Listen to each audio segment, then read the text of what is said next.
Hello again. My name is David Halbrook, and I'm back to discuss a few words of truth and reason with you. In the first 5 videos, I've discussed some very basic ideas about truth, and I think we all understand the importance of truth. Nobody likes to believe a lie. Nobody likes to be lied to. And if you've lived long enough, you have seen marriages broken. You've seen reputations damaged because the truth was not told. In other words, you've lived maybe long enough to see that life without the truth ends up being a lot harder than it has to be.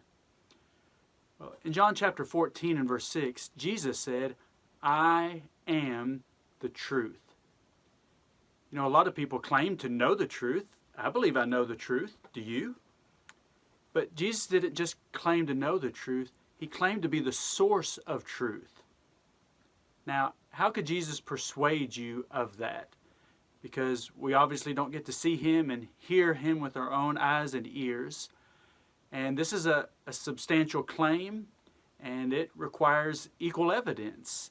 So how could Jesus prove to you that he is the source of truth since you can't see him? In fact, do you believe anything that you can't see for yourself with your own eyes? Well, if, for example, you believe that you know who your biological mother is, then you do believe some things that you are not a first-hand eyewitness to. So how do you know who she is? And every reason you would give to persuade me or just to persuade yourself that you know who your biological mother is, every means of evidence could be tampered with, it could be misrepresented in some way by someone. So the fact is, most people have enough evidence to believe, to be convinced that they know who their biological mother is. So I'm simply appealing to the same kinds of evidence. Since you can't be an eyewitness of everything, what can you learn? What can you know? What evidence is available to you? And I want to go through a bit of that now. Follow the points that you see on the board behind me. There's a book written several hundred years before Jesus lived on earth. It's the book of Isaiah. And Isaiah is a prophet. He writes about someone coming who would be the branch. And he discusses that one as being someone coming from the family of Jesse, from the family of David, well known to all Jews and to anybody familiar with the Old Testament. That's in Isaiah chapter 11. In Isaiah chapter 53, he also talks about someone whom God is going to send, who's going to be a ruler. But what he says is unique about this ruler is that he's going to die, and that he's going to die because of sin. He's going to die to save people from sin. Now, that's an unusual claim, but that's exactly what Jesus did hundreds of years later. But Isaiah's not the only one. There was another prophet named Zechariah. He also wrote several hundred years before Jesus was on earth. And in chapter 6 of his book, he also talks about the branch. But he says that the branch would be both priest and king. Now, that's something that could only be true by a change in the law of the Jews. Because under the Jews, you had to be from the tribe of Levi in order to be a priest. And yet what Isaiah said is that the king is going to come from the family of David. Well, David was from the family of Judah. So it would be impossible under Jewish law to be both priest and king.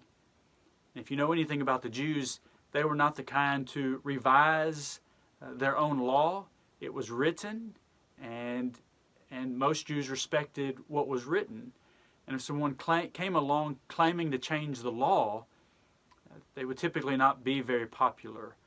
But that's what Jesus did. He came and brought a new law. And you could read Hebrews chapter 7, verses 13 and 14, discussing that the only way Jesus could do that, that is, be the king, is by changing the law. One other book I want you to notice is the book of Micah. And Micah also was written hundreds of years before Jesus came. And he said that God was going to send a ruler, like Isaiah and Zechariah talked about, and that this ruler would be born in Bethlehem. But then he says that this ruler would be from everlasting. Micah was saying this ruler who is going to come is God. And any Jew who claimed to be God would not be accepted easily by the Jews. In fact, Most likely he would be executed as a blasphemer. And that's what we know happened to Jesus. But of course, then Jesus raised himself from the dead. Now, there are other prophets who said other things, but here are just a few statements made long before Jesus lived, all of which overlap and coincide in the life of Jesus. And not just in a general way, but in a very specific way. How could these men have spoken of the mission, the birthplace, and the role and the divine nature of Jesus hundreds of years before he actually lived? You see, this is the evidence. These are words of truth and reason that compel us, that persuade us to believe Jesus. Jesus does not want you to believe in him because your parents did, because of some tradition, because of some man-made religion, because of some feeling or some experience that you had. No, Jesus wants to persuade you based on words of truth and reason. What more could you ask for? If you have questions, please contact us. You can contact us through our website, chenachurch.com, or chenachurch@gmail.com. If you'd like to meet with us in person when we gather publicly, you're always welcomed. If you'd like to meet privately, I would be happy to. And if you do, I think you'll find these words of truth and reason, that's the basis of the appeal that not only I, but the church, the Chena Small Tracts Church of Christ, that's the appeal that we make to you and to all men and to all the world.